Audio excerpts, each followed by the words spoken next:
Hello. Once again, it's time for this week's Glimpse in the Zone. I'm Craig Kimbrough, and as always, I'm glad to have you along on this journey.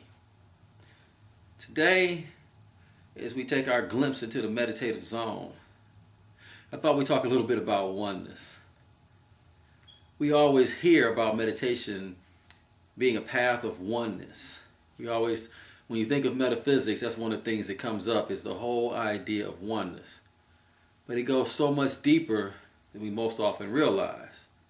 As a matter of fact, it doesn't just go with what we traditionally think of as the meditative path.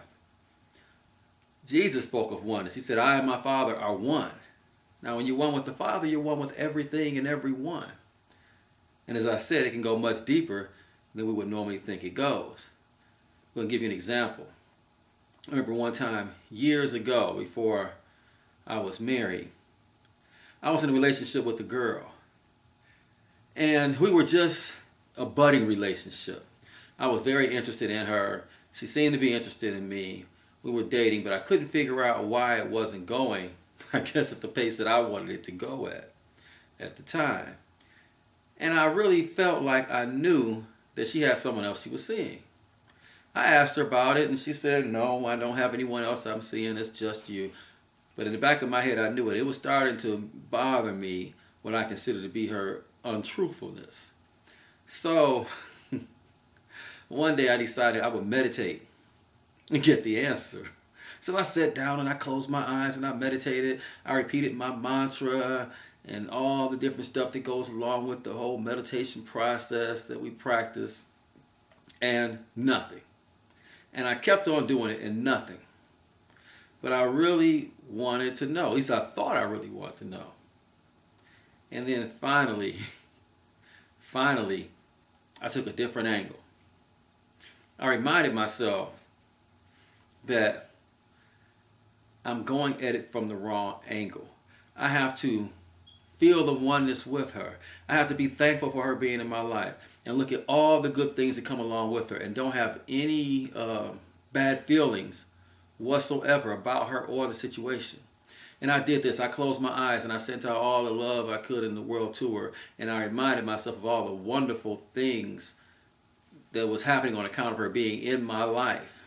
And how I was lucky just to have someone to spend the time with at that time who I enjoyed and she enjoyed me and all these different things. Then I meditated.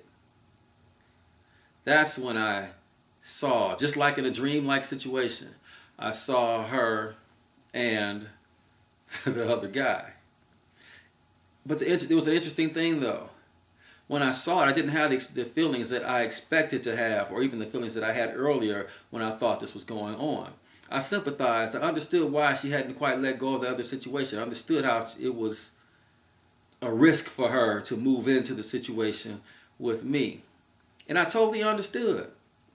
And I was much different on account of that. And I actually came out of that situation with more love and more respect for her. But first, I had to move into a state of oneness. And as I said, this oneness goes a lot deeper than we realize.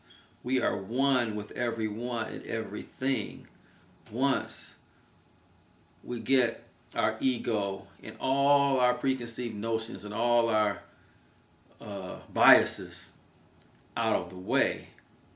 When we do this, you can know anything about any situation. And when I had the knowledge, I actually took the knowledge and used it in my life, in our relationship, to make it a better relationship than if I had not had that knowledge. But when I originally began to move into it, seeking the knowledge, I did not enter into it in that spirit. So just a little glimpse into the zone and a little glimpse into moving into a state of oneness. I hope you've enjoyed. If you ever want to dive deeper into the zone, the meditative zone, you can always check the Enlightenment program at www.meditativezone.com. I thank you for listening. Have a great day.